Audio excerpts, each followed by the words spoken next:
భగవాన్ని భక్తుడు ప్రశ్నిస్తున్నారండి. ఈ లోకంలో వ్యవహరిస్తున్న మాకు ఎప్పుడూ ఏదో ఒక చింత ఉంటూనే ఉంటుంది. దానిని దాటడం ఎట్లాగో తెలియదు. భగవంతుడిని ప్రార్థిస్తాము, అయినా సంతృప్తి చెందము. మేము ఏమి చేయాలి? ప్రశ్న ఏంటంటే, లోకంలో జీవిస్తున్న మాకు భగవాన ఎప్పుడు ఏదో ఒక చింత మనసులో ఉంటుంది. ఏదో కొరత, ఏదో చింత, ఏదో పోగొట్టుకున్న వాళ్ళలాగా ఏదో పొందాలి, ఇంకా ఏదో పొందాలనే కొరత మాలో ఉంటుంది. దానిని దాటడం ఎలాగా అనేది తెలియట్లేదు మాకు. ఆ చింతని ఎలా పోగొట్టుకోవాలో మాకు తెలియట్లేదు. వెలితి ఉంటుంది మా జీవితం. ఆ జీవితంలో ఎందుకు ఆ వెలితి అనేది మాకు తెలియట్లేదు. మామూలుగా బాహ్యంగా అన్ని బాగానే ఉంటాయండి. సరిపడా అన్ని ఆర్థికంగా కానీ సాంఘికంగా కానీ అన్ని రకాల బాగుంటాము. కానీ ఏదో తెలియని చింత మాలో ఉంటుంది తండ్రి. ఆ చింతని ఎలా పోగొట్టుకోవాలి మేము? ఆ చింత పోవడం కోసం భగవంతుణ్ణి ప్రార్థిస్తాం. మాకున్న ఒకే ఒక దిక్కు, అంటే భక్తుడికి ఉన్న ఒకే ఒక అండ, సరిపోయే అండ. అంటే ఆ అండ ఉంటే ఇంకో అండ అవసరం లేదని నాన్నగారు చెప్పేవారు. అమ్మ, మనము ఇప్పుడు షాపింగ్ మాల్స్ వచ్చాయి కదా, షాపింగ్ మాల్స్కి వెళ్తే అన్ని రకాల సామాన్ అక్కడ దొరికిపోతుంది. ఇంకో కొట్టుకు వెళ్ళాల్సిన అవసరం లేదు. అలాగా గురువు దగ్గర ఎవరైతే గురువు సన్నిధి, గురువు పాదాల చెంతకు చేరుకుంటారో, గురువు పాదాల చెంతకు కూడా మన ఇష్ట ప్రకారం మనం చేరుకోలేము. గురువే చేర్చుకుంటారు. భగవాను అక్షరమణమాల్లో అంటారు, దైవమనుచు నిన్ను దరిచేరగా నన్ను పూర్ణ నాశన మునర్చితివి అరుణాచల. అయితే భగవాను మదురైలో అనుభవం పొందిన తర్వాత అరుణాచలేశ్వరుడి చెంతకు చేరారు. కానీ మన జీవితాల్లో నాన్నగారు ఒక మహాత్ములని, సద్గురువు అని మనకి ఏమీ తెలియకుండానే, ఆయన గురించి మనకి ఏమీ తెలియకుండానే సడన్ గా మన జీవితంలోకి ఒకరోజు నాన్నగారు ఎంటర్ అయ్యారు. సో నాన్నగారి దగ్గర ఎప్పుడు ఏం చదువుకునేదాన్నంటే, అరుణాచలేశ్వరుడు నా హృదయంలో ఉన్న సద్వస్తు అని భగవాన్ మదురైలో అనుభవించి అరుణాచలం చేరుకున్నారు నాన్నగారు. కానీ మాకు మీ గురించి ఏమీ తెలియదు.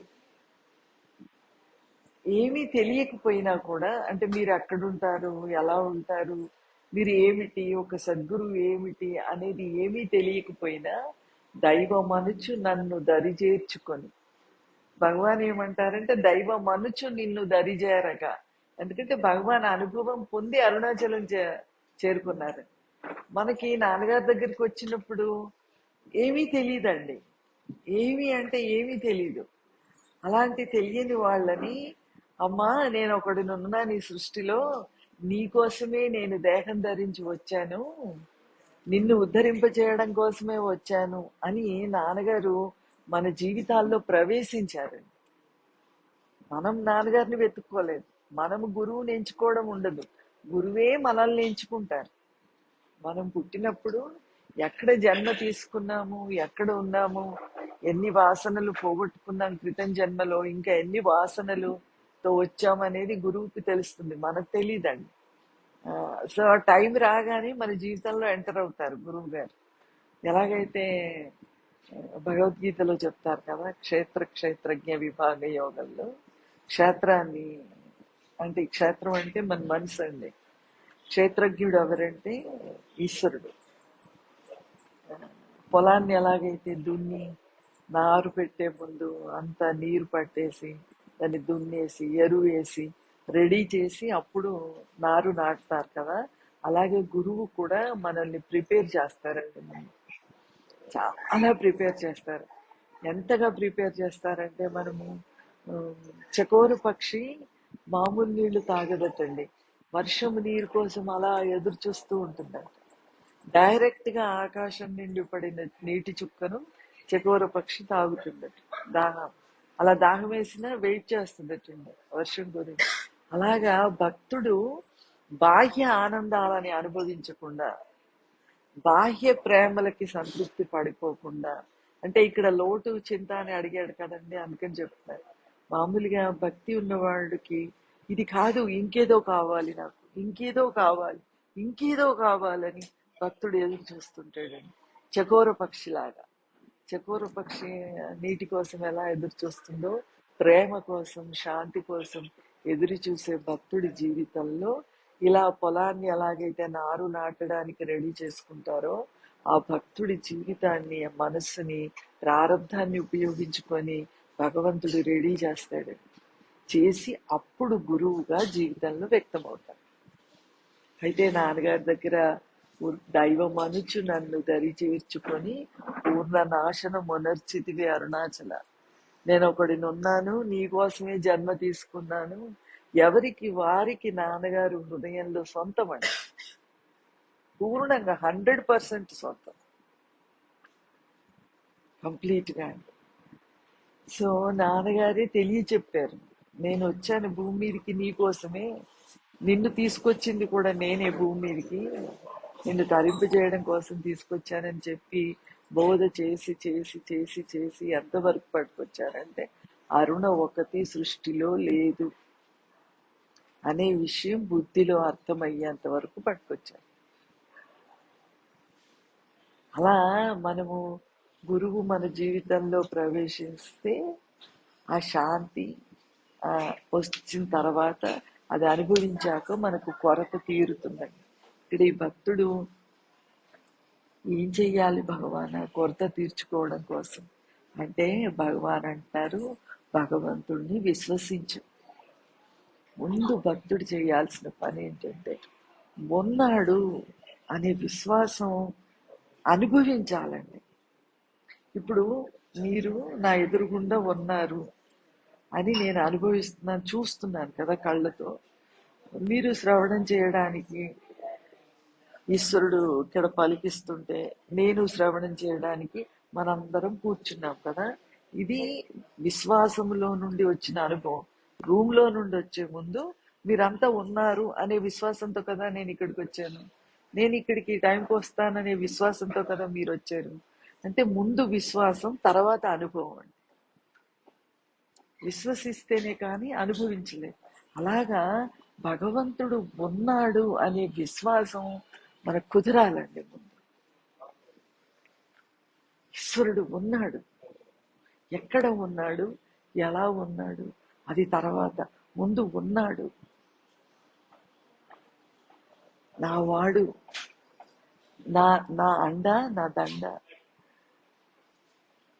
నాకు మిత్రుడు, నాకు భర్త, నా తండ్రి, నా అమ్మ, నా స్నేహితుడు, నా శత్రువు కూడా ఆయనే. ఎందుకు శత్రువు అంటున్నాను తెలుసా అండి?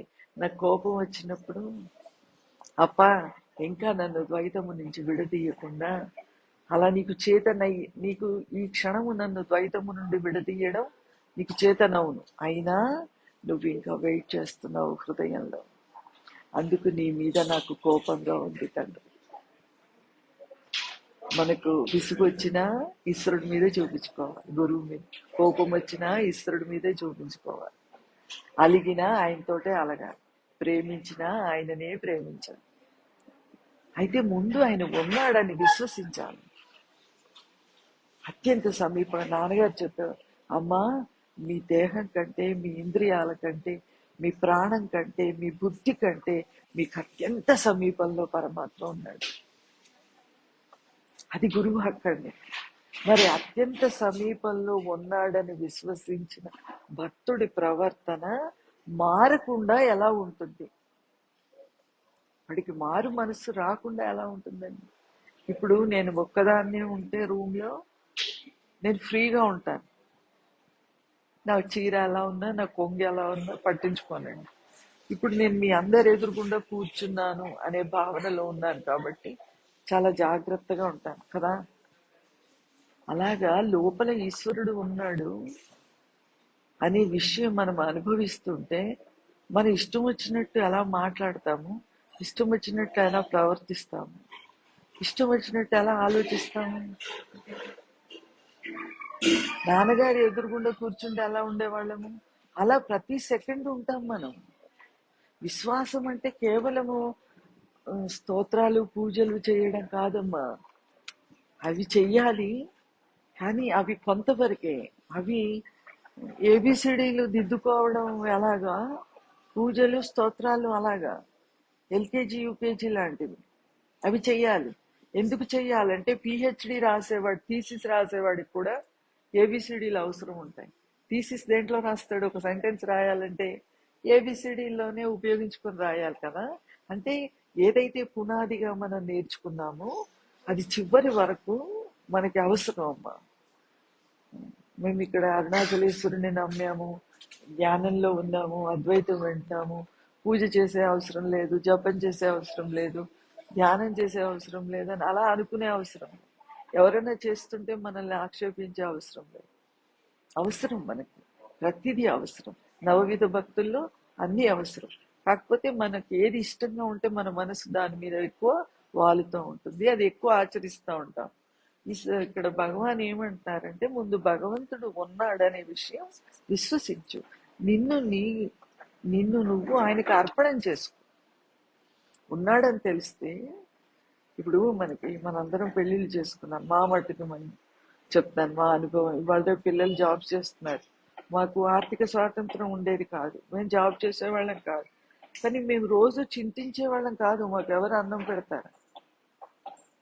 ఎందుకంటే నా భర్త ఉద్యోగం చేస్తున్నాడు కాబట్టి ఈ జీవితానికి సరిపడ పోషణ నా భర్త నాకు ఇస్తాడు అని నమ్మేశాం కదా. నమ్మాం కాబట్టి రోజు ఆలోచించే వాళ్ళం కాదు, రోజు చింతించే వాళ్ళం కాదు, రేపు నాకు భోజనం ఎలాగో అని. ఏమండి, ఒక జీవితంలో ఒక తెలియని వ్యక్తి భర్తగా వచ్చినప్పుడు పూర్తిగా ఆయనను విశ్వసించాం కదా. మరి భగవంతుడు జన్మ జన్మాంతరాల నుండి ఎన్ని వందల కోట్ల జన్మల నుంచి మన కూడా వస్తున్నాడో తెలియదు. హృదయంలో మన ఒంటరిగా మనల్ని భూమి మీదకి పంపించలేదు ఈశ్వరుడు. మన కూడా ఆయన కూడా వచ్చాడండి. ఎలా వచ్చాడు? మన లోపల ఉండి వచ్చాడు. ఆయన ఎక్కడో మనం ఎక్కడో కాదు. నేను ఎక్కడుంటే ఆయన అక్కడే ఉన్నారు. నేను జాగ్రత్త అవస్థలోకి వస్తే, నేను తలంపులో మనసుగా ఉంటే ఆయన నా మనసులో ఆధారంగా శక్తిగా ఉన్నారు. నా దేహ కదలికల్లో ప్రాణశక్తిగా ఉన్నారు. నా చుట్టూ వ్యాపించి ఉన్నారు. ఆకాశం ఎలాగైతే వ్యాపించి ఉందో ఈశ్వరుడు నా చుట్టూ వ్యాపించి ఉన్నాడు. నన్ను ఎప్పుడు ఒక్క సెకండ్ కూడా ఒంటరిగా వదలలేదు. మరి అలాంటి ఈశ్వరుణ్ణి, భర్తను నమ్ముతున్నామే, ఈశ్వరుణ్ణి నమ్మవా? ఉన్నాడని నమ్మవా? నమ్మితే చింత ఉండదండి. నమ్ముతున్నామని ఎవరైనా మనం అనుకుంటే, ఈశ్వరుడంటే నాకు చాలా విశ్వాసం, అందుకే నేను అరుణాచలం వచ్చాను అని కనుక అనుకుంటే వాడికి చింత ఉండదు మనసులో. నిన్న ఇలా ఎందుకు గడిచింది, రేపు ఎలా గడుస్తుంది అనే చింత మనసులో ఉండదు. మళ్ళీ భక్తుడు అంటున్నాడు, ఈశ్వరుణ్ణి విశ్వసించి నువ్వంటే మేము శరణంటాము, అయినా సహాయం దొరకదు భగవాన. మేము భగవంతుడిని వేడుకుంటాం, అంతా నువ్వే తండ్రి, నీ సంకల్పమే నా సంకల్పం, నువ్వు ఎలా చెబితే, నువ్వు ఎలా నా జీవితాన్ని తీర్చిదిద్దితే అలాగే అని చెబుతాం ఈశ్వరుడితో. అయినా కూడా మాకు లోపల సహాయం అందట్లేదు తండ్రి, సహాయం దొరకట్లేదు, పరమాత్మ సహాయం. అంటే భగవాన్ అంటున్నారు, నిజమే, నువ్వు సాయం దొరకలేదు అంటున్నావు కదా. అంటే ఒప్పుకుంటున్నారండి భగవాన్ దగ్గర. మనము గురువు దగ్గర ఎవ్రీ సెకండ్ నేర్చుకోవచ్చండి. ఎవ్రీ సెకండ్ ఒక పాఠం. నాన్నగారు ఎలా కదిలారు, నాన్నగారు ఎలా మాట్లాడుతున్నారు, నాన్నగారు ఎంత అందంగా మాట్లాడేవారంటే అసలు ఆ వాక్కు నేర్చుకోవాలండి. హైదరాబాద్కి వచ్చినప్పుడు నాన్నగారు మీరు మా ఇంటికి రండి అని ఎవరన్నా ఆహ్వానిస్తే, అప్పటికే నాన్నగారు ప్రోగ్రామ్ డిసైడ్ అయ్యి ఉండేది కదండి. 10 రోజులు ఎవరెవరి ఇంటికి వెళ్ళాలి ఏంటి అనేది డిసైడ్ అయిపోయారు. రండి నాన్నగారు అంటే, మాకు వీలు కాదమ్మా మేము రాలేము అని చెప్పకుండా, అంటే నెగిటివ్ నోటుతో మా నెగిటివ్నెస్ మాట్లాడేవారు కాదండి. అమ్మా నెక్స్ట్ టైం వచ్చినప్పుడు తప్పకుండా వస్తామమ్మా అంటే అప్పటికప్పుడు వాళ్ళ మనసు ఎంత సంతోషపడుతుందండి. వాళ్ళ హృదయం వస్తారు అని శబరి జీవించినట్టుగా ఆ భక్తురాలు జీవిస్తుంది కదండి. నాన్నగారు మా ఇంటికి వస్తానన్నారు. ఆ భావనలో తాను జీవిస్తుంది. మనం మాట్లాడితే అలా మాట్లాడమండి, పుల్ల వీర్పుగా మాట్లాడతాం. మనకు తెలియదు అసలు, మనలో ప్రేమ లేదు, భక్తి లేదు, సరిపడలేదు.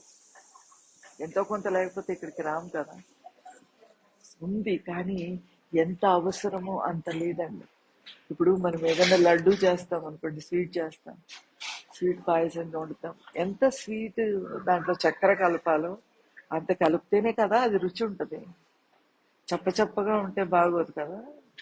అలాగా ప్రేమ అనేది ఈశ్వరుడి పట్ల, గురువు పట్ల ప్రతి సెకండ్ గురువుని మనము గమనిస్తూ నేర్చుకోవచ్చండి.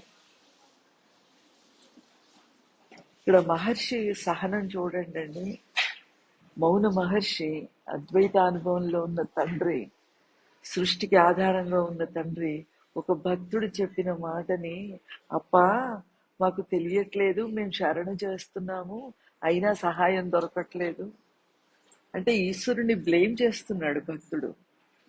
అయినప్పటికీ భగవాన్ అంటారు నిజమే, ఒప్పుకుంటున్నాడు, ఎదురు తిరగట్లే. భక్తుడు చెప్పేది సరి అయింది కాదని తెలిసినప్పటికీ కూడా ఎదురు తిరగట్లేదు. అన్నీ తెలిసిన వాళ్ళు అడిగి ఉంటారండి, ఏమీ తెలియని వాళ్ళు ఎగిరెగిరి పడతారండి. వాళ్ళు ఇంకొకటి కూడా చెప్తారు, నిండుకుండా తొణకదు అని చెప్తారు. అలా మహర్షి అంటారు నిజమే, అయితే నీవు నిజంగానే శరణన్నావంటే భగవంతుడి ఇచ్చకు బద్ధుడవై ఉండాలి. ఈశ్వరుడి ఇష్టానికి బద్ధుడవై, నీకంటూ ఒక ఇష్టం, ఒక లైక్ డిస్లైక్ ఏమి ఉండకూడదు అసలు. నది వెళ్ళి సముద్రంలో ఎలా కలిసిపోతుందో అలా జీవితము, day to day life, every second, every గంట నదిలాగా పారుతూ ఉండాలి. నదికి గమ్యం ఏంటండి? సముద్రం కదా. ఏదైనా కొండ అడ్డొచ్చింది అనుకోండి, నది ఆగిపోదు. కొండ ఎందుకు అడ్డొచ్చావని అడగదండి, కొండ పక్క నుంచి తప్పుకొని పారుతుంది, దాని తోవ మార్చుకుంటుంది. అలాగా మనం కూడా జీవితంలో ఇది ఇలా ఎందుకు జరిగింది అనే క్వశ్చన్ కాకుండా, ఇది నా మంచి గురించే జరిగింది, భవిష్యత్తులో ఇది నా మంచికే జరిగింది అని విశ్వసించాలి, నమ్మాలి. ఈశ్వరుడు అంటే ఈశ్వరుడు, భగవాన్ అంటున్నారు ఈశ్వరుడి ఇచ్చకు, భగవంతుడి ఇచ్చకు నువ్వు బద్ధుడవై ఉండాలి. ఒకసారి ఒక స్వామీజీ దగ్గరికి అండి ఒక భక్తుడు వచ్చి పాట పాడతాడండి.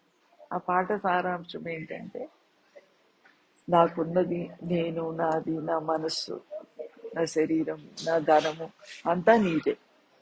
శరణాగతికి సంబంధించిన పాట, దాని అర్థం అండి. పాడతారు ఆయన, పాడి వెళ్ళిపోతారు ఆ భక్తుడు. స్వామీజీని గురువు వింటారు. మళ్ళీ తర్వాత 3 రోజుల తర్వాత వస్తారు, వచ్చి కూర్చొని మళ్ళీ అదే పాట పాడతారు. పాడితే స్వామీజీ అంటారు, నిన్న పాడి ఇచ్చేసావు కదా, మళ్ళీ ఎప్పుడు తీసుకెళ్ళావు నీ దగ్గరికి, మళ్ళీ అదే పాట పాడుతున్నావు ఏంటి, నిన్న ఇచ్చేసావు కదా. అంటే ఇచ్చేసామని నోటితో మనసుతో అంటాం కానీ ఇవ్వమని.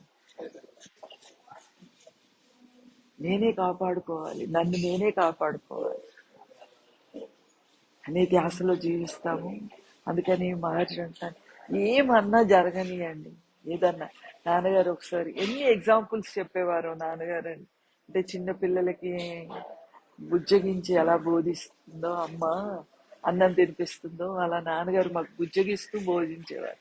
ఒకసారి గాంధీజీ స్టేజ్ మీద కూర్చుంటారు, బాపూజీ కూర్చున్నప్పుడు జనంలో లక్షల మంది అటండి. నాన్నగారు చెప్పేవారు, బాపూజీ అలా వచ్చి కూర్చుంటే పిన్ డ్రాప్ సైలెన్స్ అయిపోయేవారు అందరూ. ఒక్క 2 నిమిషాల్లో లక్షల మంది అండి. ఆయన మీద ఉన్న ప్రేమ, గురుత్వం అండి. ఆయన మాట వినాలి. మన గురించి కూడా మనం మాట్లాడుతుంటే ఎవరైనా ఒక్కళ్ళున్నా సరే అండి, మన మాట వాళ్ళు వినాలని అనుకోవాలండి. అంతేకాని మనం బలవంతంగా వాళ్ళకి చెప్పకూడదండి ఏది కూడా, ఏ విషయం కూడా. వాళ్ళు ప్రిపేర్ అయి ఉండాలి కదా మన మాట వినడానికి. అందుకని మాటని కూడా దాచుకోవాలి వాక్కుని. నాన్నగారు అనేవారు, అమ్మా పందుల ముందర రత్నాలు పోయకండమ్మా. పందులు ఉన్నాయనుకోండి, రత్నాలు పోస్తే రత్నం విలువ వాళ్ళకి ఎలా తెలుస్తుంది? బురదలో తొక్కేస్తాయి. అలాగే మనకు తెలిసింది అందరికీ చెప్పేద్దాం అనుకుంటాం. అంటే మనం ఆనందం అనుభవిస్తున్నాం కదా, మనం మంచి ఉద్దేశంతో ఉంటాం, వాళ్ళు ఆ ఆనందాన్ని అనుభవించాలని. కానీ వాళ్ళు ప్రిపేర్ అయ్యి ఉండాలి కదా, ఈశ్వరుడు వాళ్ళని ప్రిపేర్ చేయాలి. చేస్తే వినగలరు కానీ అందరం వినలేరు. కాబట్టి సమయము సందర్భము చూసి అవసరం అనుకున్నప్పుడు మాత్రమే విలువైన మాటలు ఇతరులకు చెప్పాలి. అదే పనిగా చెప్పకూడదు. మనం గురువాక్కులు కూడా దాచుకోవాలి. మనం డబ్బుని ఎలా దాచుకుంటామో గురువాక్కుని హృదయంలో దాచుకొని, డబ్బు మన కోసమే వాడుకుంటాం కదా పర్సులో దాచుకొని, అలా గురువాక్కు కూడా మనం వాడుకోవడానికి, ఇతరులకు చెప్పడానికి కాదు. మనం వాడుకొని మనం సంతృప్తి చెంది మనం అనుభవించి ఓవర్ఫ్లో అయితే అది ఇతరులకు పనికొస్తుంది. డబ్బు కూడా అంతే కదా, ముందు మన అవసరాలు తీర్చిన తర్వాత మనం ఇతరులకు ఇస్తాం కదా. అలాగే వాక్కులు కూడా అంతే, ముందు మనం అనుభవించాలి. మనం అనుభవించకుండా ఇతరులకు చెప్తే వాళ్ళకి పనికిరాదు. అందుకని మహర్షి ఏమంటున్నారంటే, ఈశ్వరుడి ఇచ్చకు బాపూజీ స్టేజ్ మీద కూర్చుంటే అండి, బాంబు పెట్టారు అనే కలకలం జనాల్లో మొదలవుతుంది. అందరూ లేచిపోతారండి, మొత్తం లక్షల మంది జనం లేచిపోతారు. ఇప్పుడు బాపూజీ పక్కన ఉన్న వాళ్ళు అంటారు బాపూజీతో, బాపూజీ బాంబు పెట్టారంటున్నారు, మనము లేచిపోదామా అంటారండి. అప్పుడు బాపూజీ అంటారండి, మనకు కనుక ఈ సెకండ్ బాంబు తోటి చనిపోవాలనే నిర్ణయం ఉంటే కనుక ఇక్కడి నుంచి లేచిన ఎక్కడ బాంబు ఉంటే అక్కడికి వెళ్ళి నిల్చుంటాం మనం. ఒకవేళ ఈశ్వరుడి దృష్టిలో మనం మరణించేది, నిర్ణయంలో మరణించేది లేకపోతే మనకి ఏమీ అవ్వదు. మీరు కంగారు పడకండి, శాంతిగా కూర్చోండి. అది ఈశ్వరుడు ఉన్నాడనే విశ్వాసం. భక్తుడు అలా ఉంటాడు. అంత అనుభవిస్తేనే మనకు అనుభవం వస్తుందండి. మాటలు చెప్పినంత మాత్రాన, కేవలం విన్నంత మాత్రాన రాదు. వాటిని ఇష్టపడాలి, ఆ వాక్కుని దాచుకోవాలి. పర్సులో డబ్బులు ఎలా దాచుకుంటామో గురు వాక్కుని మనం మనస్సులో అలా దాచుకోవాలన్నమాట. నీకు నచ్చనిది జరిగితే దాని గురించి బాధపడకూడదు. ఎన్నో విషయాలు డే టు డే లైఫ్ లో పొద్దున్న లేచినప్పటి నుంచి రాత్రి వరకు మనకు నచ్చనివి చాలా జరుగుతాయి. చాలా జరుగుతాయి మనకు నచ్చని. అసలు ముందు నచ్చడము నచ్చకపోవడం అనేది భక్తుడికి ఉండకూడదండి ఫస్ట్. అది ఒకవేళ చాలా హైయెస్ట్ ఎక్స్ట్రీమ్, అంత భక్తి మాకు లేదు కదా అనుకుంటే, జరుగుతున్న దాని పట్ల యాక్సెప్టెన్స్ ఉండాలి. ఒప్పుకో, ఇది ఈశ్వరుడి నిర్ణయం వల్లే ఇది జరుగుతూ ఉంది అనే విషయాన్ని 100కి 100 పాళ్ళు ఒప్పుకో. తండ్రి నీకు తెలియకుండా జరగట్లేదు కదా, ఒకడవవు నిన్ను మాయ మనరించి వచ్చువారు ఎవరు, ఇది నీ జాలము అరుణాచలేశ్వరుడా. నీకు తెలియకుండానే నాకు ఈ తలంపు వచ్చిందా? ఇవాళ నాతో ఒక భక్తురాలు అన్నారు, అరుణ నాకు ఏ తలంపు వచ్చినా నేను భగవాన్కి చెప్పుకుంటాను, నువ్వు ఇస్తే వచ్చింది కదా తండ్రి. ఎంత వండర్ఫుల్ అండి అది. ఆ గుర్తింపు ఉంటే చాలు. ఈశ్వరుడు ఇస్తేనే నాకు ఈ తలంపు వచ్చింది. నేనేమీ చేతకాని వాడినిరా తండ్రి, పిచ్చుక మీద బ్రహ్మాస్త్రంలాగా. ఇది పూర్వజన్మలో నేను అనుభవించిన వాసన కర్మ ఫలితమే అయి ఉండొచ్చు, కర్మకు ఫలితం అయి ఉండొచ్చు. కానీ అప్ప నాకు ఇప్పుడు నువ్వు కావాలి కదా, నీకోసం కదా నేను శ్వాస తీసుకుంటున్నాను. నువ్వే జీవితంలోకి వచ్చి బోధిస్తే నీకోసం జీవించాలని అర్థమైంది నాకు. కానీ నువ్వు ఇలాంటి తలంపులు పంపిస్తే ఎలా తండ్రి? ఏ పని అయితే చెయ్యకూడదు అంటున్నావో, ఏ మాట మాట్లాడకూడదు అంటున్నావో, ఏ ఆలోచన స్వీకరించకూడదని నువ్వు బోధిస్తున్నావో, అది అలాంటి వాసన నాకు ఉన్నప్పటికీ నేనేమి చెయ్యలేను నువ్వు చూపించినా కూడా. వండర్ఫుల్ ప్రార్థన అండి అది. నువ్వు చూపించినా నేనేమి చెయ్యలేను, ఎందుకంటే ఈ వస్తువు ఎంత జడమో నా మనస్సు నిన్ను మరిచిపోతే అంత జడం. నీ ఉనికిని మరిచిపోతే నా మనస్సు అంతే జడం. మార్పు తీసుకురావాల్సింది నువ్వు కదా. అలాంటి నువ్వే నా మీద అస్త్రాలు పంపిస్తే నేను ఎలా యుద్ధం చేయగలను రా తండ్రి? రామాయణంలో ఒక చోట ఒక భక్తుడు అంటే, కాపాడాల్సిన రాముడే శిక్ష వేయదలుచుకుంటే నేను ఎవరికి వెళ్ళి చెప్పుకోవాలి? నేను రామా రామా రామా అని తప్పిస్తున్నాను. ఆ రాముడే నాకు శిక్ష వేయాలనుకుంటే నేను ఎవరికి చెప్పాలి? ఈ ఆర్తి మన లోపల కలిగింప చేయడం కోసమే మనకు అలాంటి తలంపులు పంపిస్తాడండి ఈశ్వరుడు. అప్పుడు ఈశ్వరుణ్ణి మళ్ళీ తిరిగి మన లోపల గుర్తించి వేడుకున్నాం అనుకోండి, ఆ తలంపు కాల్చేస్తాడు ఈశ్వరుడు. ఇంక మళ్ళీ రాదండి. ఆ ప్రార్థన కోసమే పంపిస్తాడు మనం. ఆ ప్రార్థన జరిపింప చేయడం కోసమే పంపిస్తాడు. అయితే కేవలం ఒక భక్తుడు మాత్రమే ఇది గుర్తించి ప్రార్థన చేస్తాడు, అందరూ చేయలేరు. అలా ప్రార్థన చేసిన వాడి భక్తుడి జీవితం ధన్యమండి. వాడి పని అయిపోయినట్టే, ఈ జన్మలో అయిపోతుంది ఇంకా పని వాడికి. ఎందుకంటే వాడికి తెలుస్తుంది కదా ఏది తప్పు, ఏది స్వీకరించాలి, ఏది స్వీకరించకూడదు. మళ్ళీ తిరిగి ఆయనకే సమర్పణ చేస్తున్నారు. ఒకడవవు నిన్ను మాయ మనరించి వచ్చువారు ఎవరు, ఇది నీ జాలము అరుణాచలం. అప్ప నీ ఆట, నీ లీల, నీ లాలన, నీ పాలన, దీని నుంచి నేను ఎలా తప్పించుకోగలను రా తండ్రి అని గట్టిగా ఆయనను పట్టుకున్నాం అనుకోండి, ఆ తలంపు కరిగిపోతుంది, ఆ తలంపు డిసప్పియర్ అయిపోతుంది. ఇది అనుభవంలో ఒకసారి మనకు తెలిసింది అనుకోండి, మనం ఇంకా అది ఎప్పుడు వెనక్కి పంపించడానికి ప్రయత్నం చేస్తుంటాం. అందుకని భగవాన్ ఏమంటున్నారంటే, నీకు నచ్చనిది జరిగితే దాని గురించి బాధపడకూడదు. మేమేమీ బాధపడట్లేదండి అని అంటాం అనుకోండి, అది కరెక్ట్ కాదు. నోటితో చెప్తే, మా వారు వెళ్ళిపోయారు, నాకు దుఃఖం వచ్చింది, ఏడ్చేశాను, ఇప్పుడు జ్ఞాపకం వస్తే దుఃఖం వస్తుంది, ఏడుస్తాను. కానీ ఆ ఆ దుఃఖము నాకు నా భగవాన్ స్మరణకి అడ్డు రాకూడదు. నా గురు స్మరణకి నాకు మధ్యలో ఆ దుఃఖం రాకూడదు.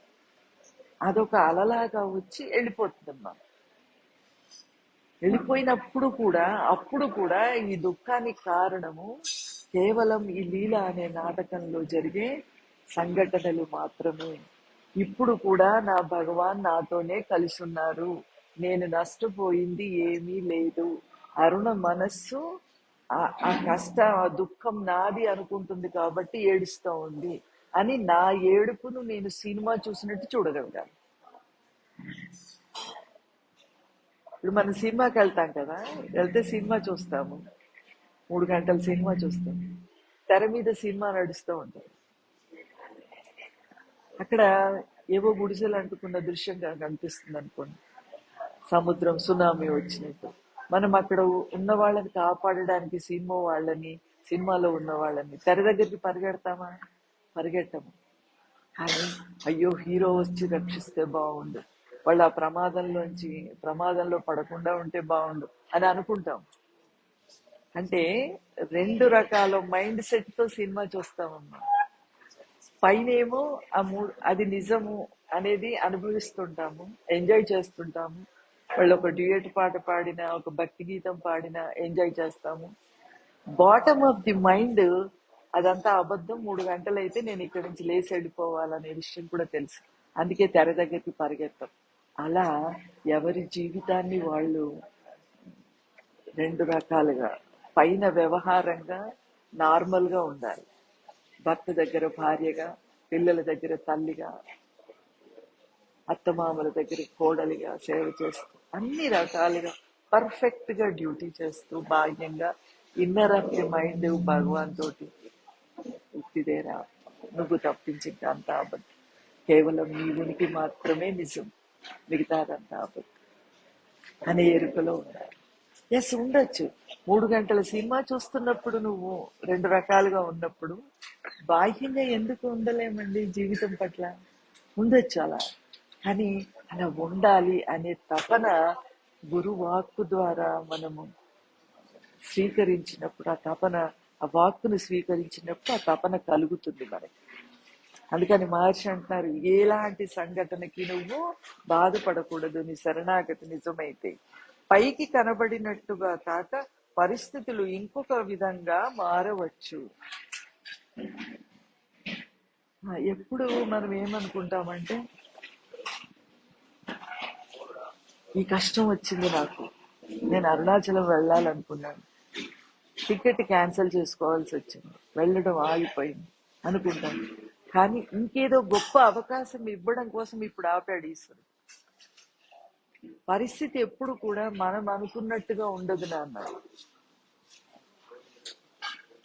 జీవితంలో పెద్ద పెద్ద సంఘటనలు, ఎంతటి సంఘటన అయినా, చిన్న సంఘటన అయినా గురుభక్తుడికి ఏదో మంచి జరగడం కోసమే అది పెడతాడు ఈశ్వరుడు. భగవాను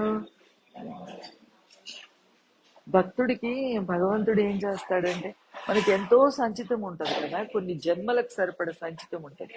అయితే భక్తుడికి ఏం చేస్తాడంటే, ఆ సంచితంలోంచి కొన్ని సెలెక్ట్ చేసుకుంటారు. ఇప్పుడు మనం ఫ్రిడ్జ్ లో కొన్ని కూరగాయలు ఉంటాయి, ఏ ఏ పప్పు వండాలి, ఏ కూర వండాలి అనేది వంట వండే వాళ్ళు మనం సెలెక్ట్ చేసుకుంటాం కదా. అలాగే ఈశ్వరుడు సంచితములో నుండి ఒక 100 సంవత్సరాల జీవితం మనకిస్తే, ఆ 100 సంవత్సరములో ఏ రోజు, ఏ గంట, ఏ నిమిషం, ఏ సెకండ్ ఈ జీవుడు, ఈ భక్తుడు ఏది అనుభవించాలి అనేది ఈశ్వరుడు ముందే డిసైడ్ చేస్తాడు. ఏమి అనుభవిస్తే దీని మనస్సు నా వైపు తిరుగుతుంది, ఏ సంఘటన దీని జీవితంలో, ఈ భక్తురాలి జీవితంలో నేను క్రియేట్ చేస్తే ఇది సృష్టి వైపు కాకుండా నా వైపు చూస్తుంది అనేది ఈశ్వరుడు నిర్ణయించుకొని ఆ సంఘటనలు అమ్మ గర్భంలో ఉన్నప్పుడే ఆ జీవితాన్ని మనకి ఇచ్చేస్తాడు నాన్న. కాబట్టి భక్తుడికి ఎక్కువ, చాలా మట్టుకు కష్టమయమైన జీవితమే ఉంటుంది. అంటే వ్యవహారికంగా చూస్తే భక్తుడు కష్టం అనుకోడు, వాడు ఒక మత్తులో తేలిపోతుంటాడమ్మా. తాగిన వాడు ఉన్నట్టుగా ఉంటాడు భక్తుడు. ఫుల్గా తాగిన వాడు ఎలా ఉంటాడు, ఆ భక్తి మత్తులో భక్తుడు అలా ఉంటాడు. వాడికి ఏది కష్టం అనిపించదు, ఏది సుఖం అనిపించదు, సృష్టి యొక్క అవసరం లేకుండా బ్రతుకుతుంటాడు వాడు. కానీ చూసే వాళ్ళకి అనిపిస్తుంది, అరుణకిన్ని కష్టాలేంటి, అరుణకిన్ని అవమానాలేంటి, అరుణకిన్ని బాధలేంటి. ఆ భక్తి తెలియని వాళ్ళు భక్తురాలుగా ఉండి తను ఏం పొందింది, అన్ని కష్టాలే కదా, అన్ని బాధలే కదా. కానీ మనం ఏం పొందుతున్నామో వాళ్ళకి తెలియదమ్మా. అలాంటి వాళ్ళు ఒకవేళ అంటే పాపం తెలియదు అనుకోవాలి మనం.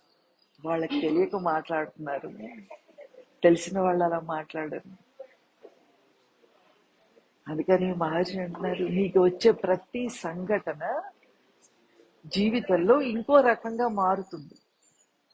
నాన్నగారు చెప్పారు, even this will pass away, even this will pass అవే అనుకోండి. ఇంకొక మాట చెప్పారు, నారాయణం పరబ్రహ్మం సర్వకారణ కారణం. ప్రతిదానికి నారాయణుడే కారణం, నువ్వు కాదు, నేను కాదు, అరుణ కాదు కారణం. అరుణ జీవితంలో ఏం జరిగినా అరుణ కారణం కాదు.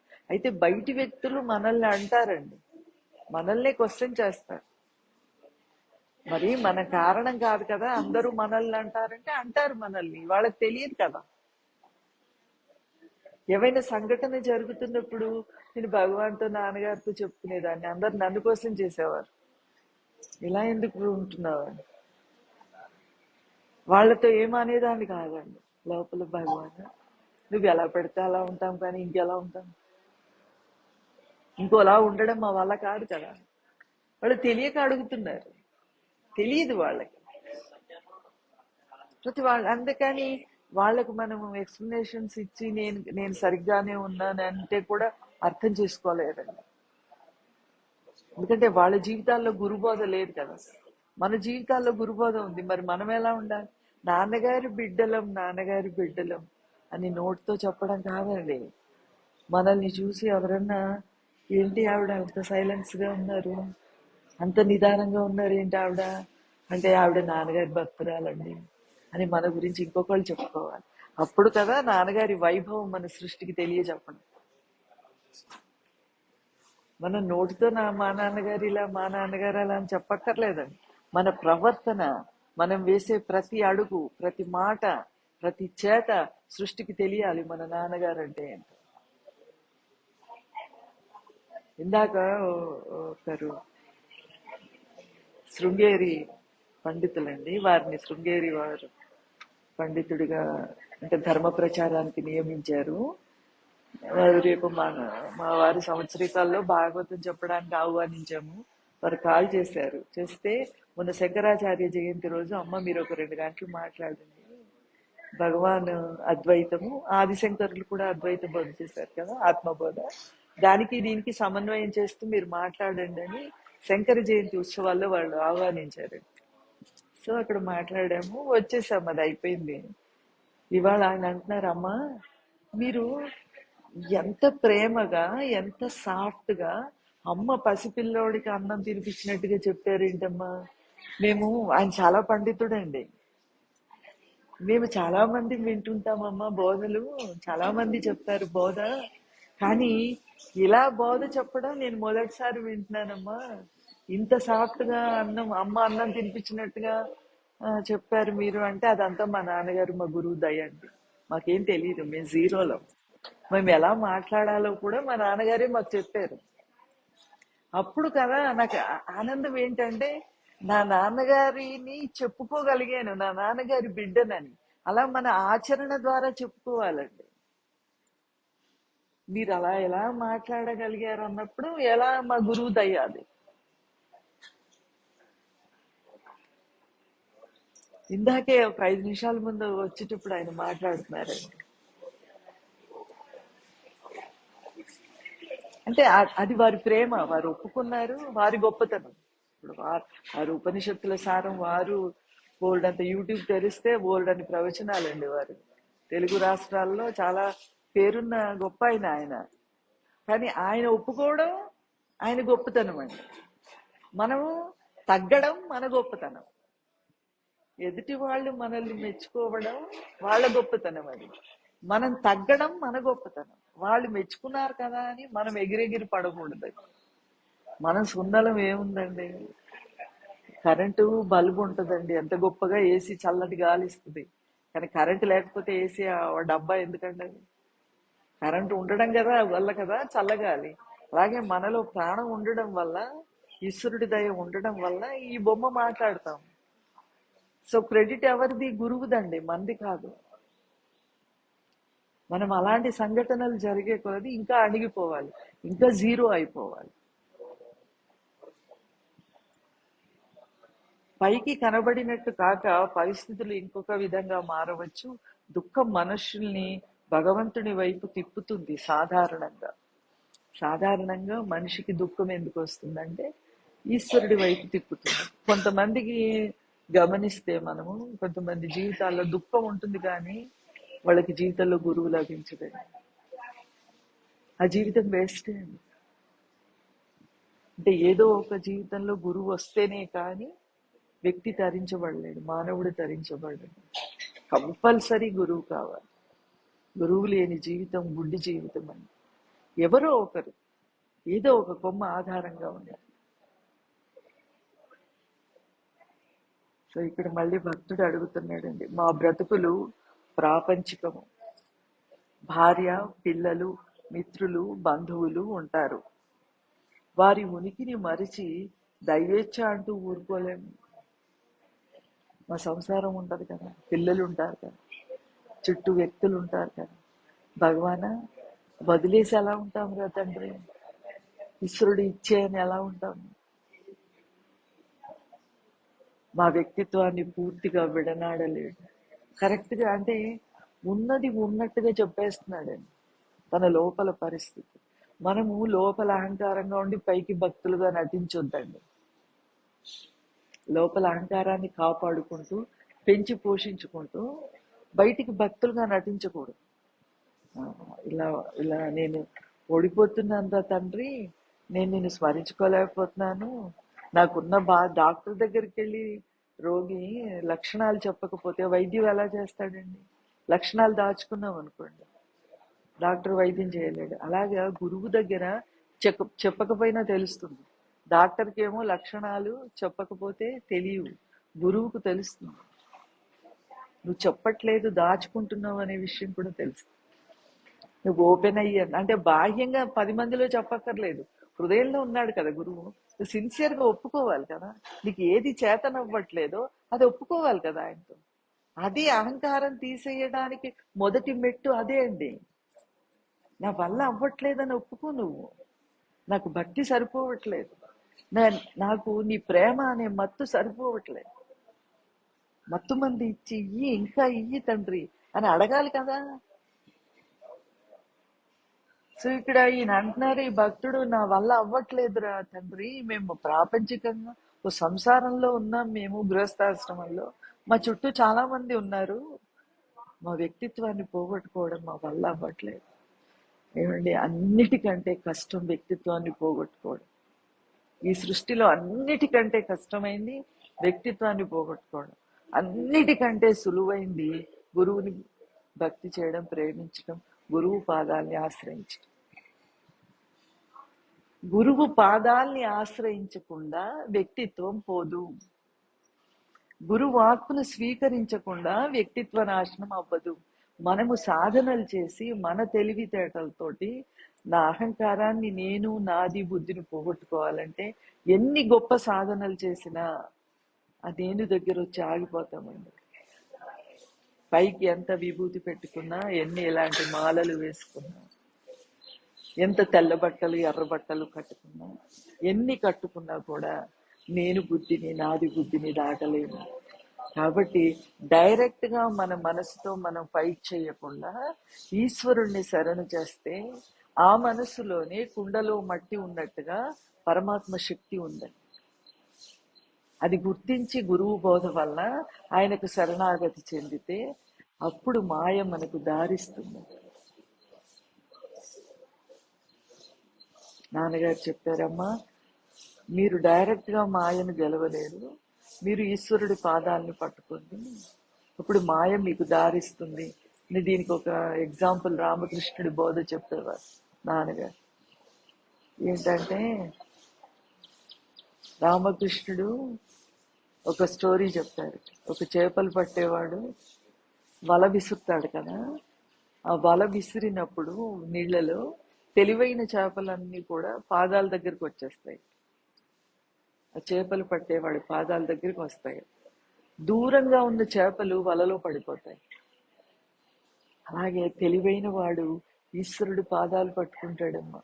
నాకు ఏమీ తెలియదురా అప్ప, నువ్వు తప్పించి నాకు ఏమీ తెలియదు, నీ ఉనికి మాత్రమే తెలుసు నాకు, అంతే, నువ్వు మాత్రమే తెలుసు.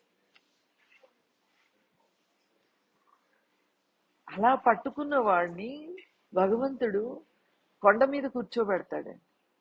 అంటే కొండ మీద కూర్చోబెట్టడం అంటే హృదయాసనంలో వాడిని కూర్చోబెడతాడు. ఈ సృష్టిలో ఒక మానవుడు అన్నిటికంటే పొందాల్సింది, గెలుచుకోవాల్సింది ఏంటంటే ఈశ్వరుడి హృదయం, గురువు హృదయం. నాన్నగారు అనేవారు, మీరు రామా రామా రామా అని రాముడిని స్మరిస్తున్నారు, రాముడు మిమ్మల్ని స్మరించేటట్టుగా ఎప్పుడైనా జీవించారా మీరు? ఒక్క సెకండ్ అన్న. అంటే రాముడు మనల్ని స్మరించేటట్టు జీవించటం అంటే జీరో అరుణ గురించి అరుణ ఆలోచించుకోకుండా ఉండడం. అప్పుడు రాముడు అరుణ గురించి ఆలోచిస్తాడు.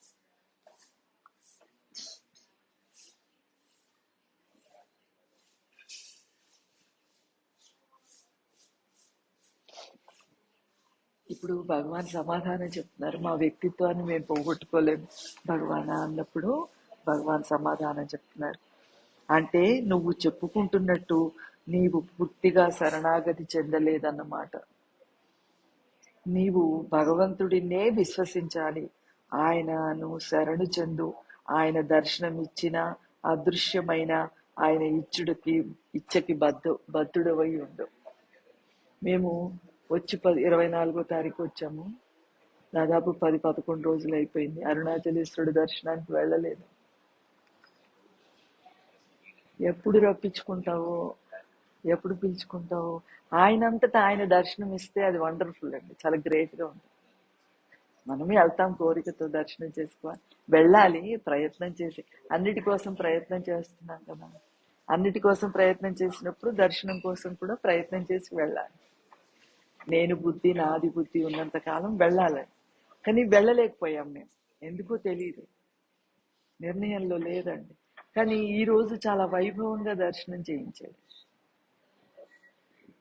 అయితే ఇక్కడ భగవాన్ ఏమంటున్నాడు, దర్శనం ఇచ్చినా ఇయ్యకపోయినా ఆయన ఇష్టానికి వదిలే, నువ్వు అడగకు అంట. నీకు ఎప్పుడు ఎక్కడ ఎలా దర్శనం ఇవ్వాలో ఆయనకి తెలుసు. అలా ఉండడం కష్టమే అండి. కానీ నావాడు, నా తండ్రి, నా గురువు నన్ను తీసుకెళ్తాడు, నాకు దర్శనం ఇస్తాడు అనే నమ్మకం ఉంటే వెయిట్ చేయడంలో స్వీట్నెస్ ఉంటుంది. అయ్యో అందరు వెళ్ళిపోతున్నారు, అందరు దర్శనాలు చేసుకుంటారు, నేను చేసుకోలేకపోతున్నాను అనే ధ్యాసలో పడిపోతే వెళ్తే ఇస్తాడు, దర్శనం ఇవ్వకుండా ఏముండడు, ఇస్తాడు. కానీ మన ప్రయత్నంతో మనం చేసిన దానికంటే కూడా ఆయన అనుగ్రహించి ఇచ్చిన దర్శనం చాలా స్వీట్ గా ఉంటుంది, చాలా వండర్ఫుల్ గా ఉంటుంది. అది ఒక్కసారి సరిపోతుంది. నువ్వు భగవాన్ అంటున్నారు ఆయన దర్శనం ఇచ్చిన అదృశ్యమైన, అంటే బాహ్యంగా లోపల కూడా నీ బుద్ధిలో ఆయన ప్రకటితమైన కాకపోయినా మరుగైనా కూడా ఆయన ఇచ్చకి బద్ధుడవై ఉండు. ఒక్కోసారి మన కోపం వస్తుంది, ఒక్కోసారి మాట్లాడకూడని మాట మాట్లాడతాం, చెయ్యకూడని పని చేస్తాం. అప్పుడు కూడా ఆయన ఇచ్చకి బద్ధుడవై ఉండు. ఆయన నీ ద్వారా నీకు ఏదో ఒక పాఠం నేర్పించటానికి అలా నిన్ను ప్రవర్తింప చేస్తున్నాడు. ఆ పాఠం నేర్చుకో అని మనకు తెలిసి కోపం వచ్చిన తర్వాత మాట్లాడతాము. మాట్లాడాక అయ్యో ఇలా మాట్లాడకూడదు కదా, జారిపోయామని తెలుస్తుంది కదా. అప్పుడు ఆయన్ని అడుగు, ఆయనను ప్రార్థించు. అప్పా నా కోపం ఉంది తగ్గించు, నా కోపము నన్ను బాధిస్తుందని చెప్పడం కాదు, విలవిలలాడాలండి. చేప నీళ్ళల్లోంచి బయటపడితే అలా కొట్టుకుంటుందండి, ఎగిరెగిరి పడుతుంది కదా, తిరిగి నీళ్ళల్లో పడేంత వరకు. అలా మన కోపం అనే దోషం మన మనసులో కనిపించినప్పుడు మనం అలా విలవిలలాడిపోవాలి, తట్టుకోలేని పరిస్థితులకు వెళ్ళిపోవాలి. ఎందుకంటే ఆ కోపంగా రావడం మూలాన నీ యొక్క ఎరుక నాకు దూరం అయింది కదా, నీళ్లకు చేప దూరం అయినట్టుగా నేను నీకు దూరం అయిపోయాను కదా. దూరం అవ్వడం వల్ల మాట్లాడకూడని మాట మాట్లాడాల్సి వచ్చింది, చెయ్యకూడని పని ఏదో విసిరేస్తాం, ఏదో మాట్లాడతాం దురుసుగా. ఎవరైనా కూడా చాలా అండి. నాన్నగారు చెప్పారు, మీరు అమ్మ ఎవరిని బాధ పెట్టొద్దు, ఎవరిని బాధ పెట్టకండి మీ వాక్కు ద్వారా. భక్తుల్ని తెరువు అస్సలే వెళ్ళకండి, భక్తుల్ని అస్సలే బాధ పెట్టకండి. ఎందుకంటే భక్తుడు ఎప్పుడు ఈశ్వరుడితో తాదాప్యము చెంది ఉంటాడు. నన్ను ఎవరన్నా కొట్టడానికి వచ్చారనుకోండి ఒక రాయితో, నేను జయ వెనకాల వెళ్ళి దాక్కున్నాను అనుకోండి, అయినా మీరు రాయి విసిరారనుకోండి, ఆ రాయి ఎవరికి తగులుతుందండి? జయ కదా తగులుతుంది. అలాగే ఒక భక్తుడిని కనుక వాక్కు ద్వారా బాధ పెడితే అది డైరెక్ట్ గా ఈశ్వరుడికి తగులుతుంది. అప్పుడు ఎవరిని బాధ పెడుతున్నావు నువ్వు? ఈశ్వరుణ్ణి బాధ పెడుతున్నావు. ఎవరిని పొందాలనుకుంటున్నావో వాడిని బాధ పెడుతున్నావు కదా. సో ఇలాంటివి మనం అనుకోకుండా మన ద్వారా ఒక్కొక్కసారి జరుగుతుంటాయి. అప్పుడు విలవిలలాడిపోతే, ఆ దోషాన్ని గుర్తిస్తే దాని నుంచి బయటపడాలి. మనము జస్టిఫై చేసుకుంటామండి, కోపం కరెక్టే, కోపం ప్రదర్శించాలి కదా, ఆవిడ అలా అన్నారు కాబట్టి నేను ఇలా మాట్లాడాల్సి వచ్చింది అనుకుంటే వదిలేస్తాడు గురువు. ఇంకా కొద్ది రోజులు అలా ఉండు నువ్వు. వదిలేస్తాడంటే కంప్లీట్ గా వదిలేయడు, నీ మనస్సుని మారు మనసు ఇవ్వడానికి టైం పడుతుంది. ఎందుకంటే నువ్వు ప్రిపేర్ అయ్యి లేవు కదా.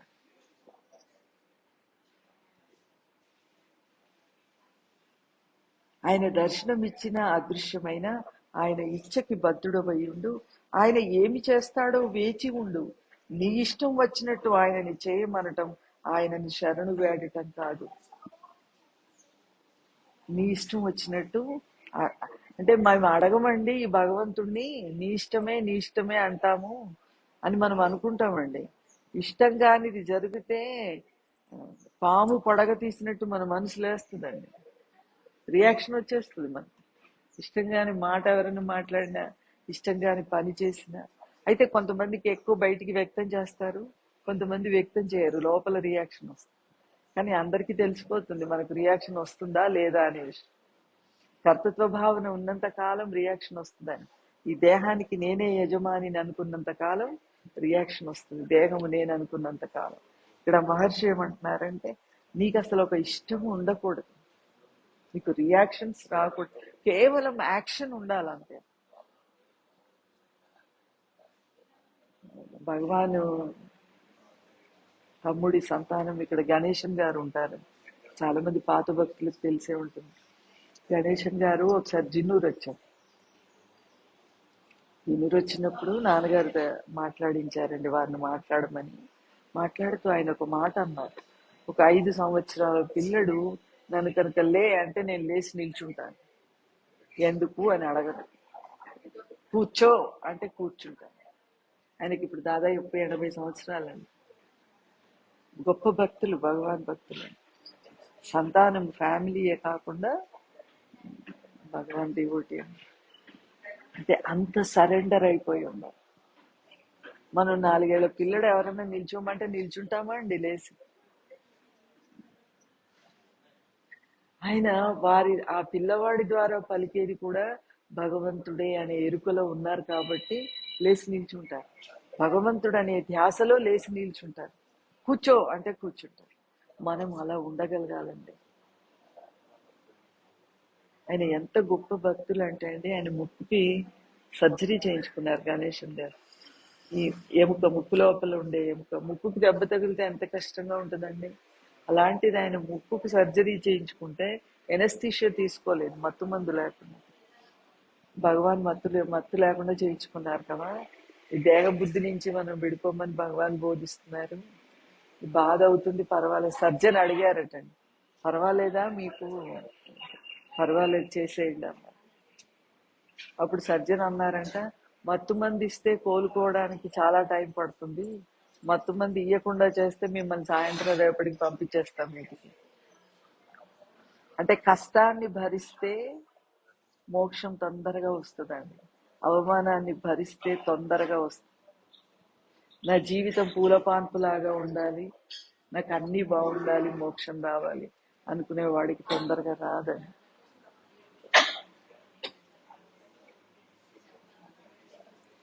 ఆయన నీ ఆజ్ఞాను వర్తి కావాలంటూ వేరొక వంక ఆయనను శరణు చొచ్చాను అనుకోవటం కుదరదు. ఏది మంచిదో ఎప్పుడు ఎట్లా చేయాలో ఆయనకి తెలుసు, అంతా ఆయనకే విడిచిపెట్టు, ఆ భారం ఆయనదే. ఇక నీకు ఏ చింతలు లేవు, నీ చింతలన్నీ ఆయనవే. అదే శరణాగతి అంటే, అదే భక్తి అంటే. నువ్వు చింత చెయ్యకు, నీ మైండ్ ఎప్పుడు ప్రశాంతంగా ఉండాలి.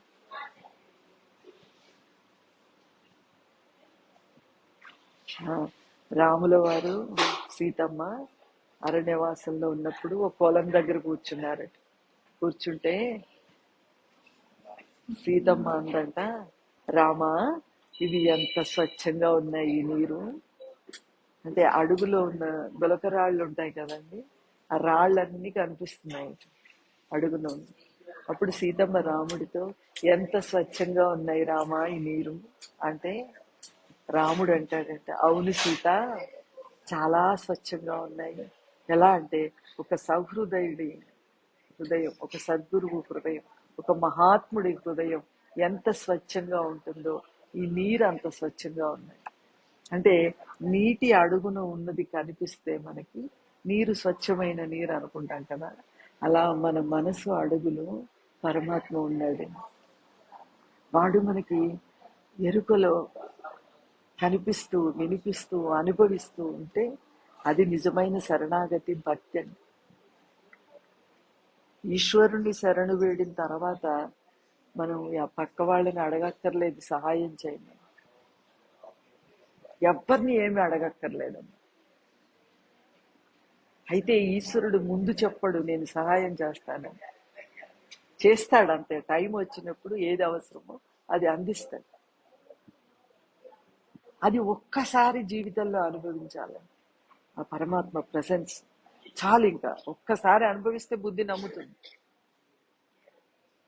నాకు నా భగవాన్ ఉన్నారు, నాకు నా నాన్నగారు ఉన్నారు, సరిపోతారు. ఎవరిని దేహి అని నేను ప్రాధేయపడక్కర్లేదు జీవితంలో.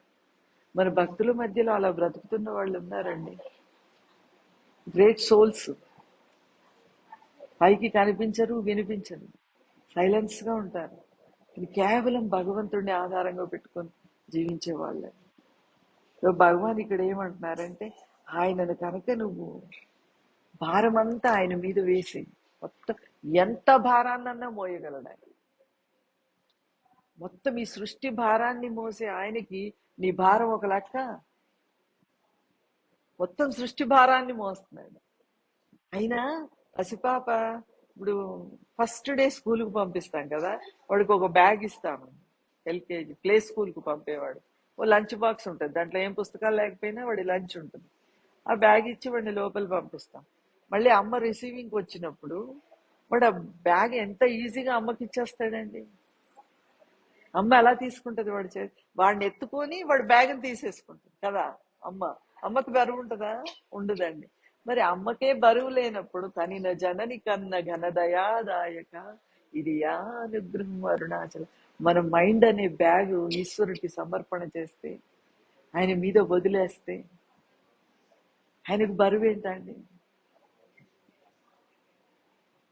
మనం ఇసుక రేణువును పట్టుకుంటే ఎంత తేలిగ్గా ఉంటుందో, ప్రతి జీవుడు ఆయనకు అంటే అది చెప్పుకోవాల్సి వస్తుంది. మన మనసుకు ఊహించుకుంటాం కాబట్టి ఆ ఎగ్జాంపుల్ చెప్పుకోవడం. నిజంగా ఆయన మనల్ని వేరుగా చూడరండి. మనం వేరు, ఆయన వేరని ఆయన అనుకోరు. నేను అరుణని ఉద్ధరిస్తున్నానని ఆయన అనుకోరు. కాబట్టి భగవాన్ ఏమంటారు, ఈ భారాన్నంతా ఆయన మీద వేసి నీకు ఏ చింత ఉండదు. ఇతర చింతనలు మనసున మోతలు స్థిరముగా మారితి సేవలు సుఖములు. హనుమాన్ చాలీసాలో చదువుకుంటాం కదా. నీకు ఏ దేవుడు ఇష్టమో ఆ దేవుడు రూపాన్ని పట్టుకో. నీకు ఎంత చాయిస్ ఇచ్చాడండి ఈశ్వరుడు. నాన్నగారు కూడా అనేవారు ఎప్పుడు, మీరు మాకు ఫాలోవర్స్ గా ఉండాల్సిన అవసరం లేదమ్మా, మేము నాన్నగారి భక్తులే అని అనుకోవాల్సిన అవసరం లేదు. మా మాటలు వినండి, నేను చెప్పే మాటలు వినండి. ఇంటికి వెళ్ళి ఆలోచించుకోండి. మీరు ఈ మాట వల్ల నేను బాగుపడతానా పడనా మీరు ఆలోచించుకోండి.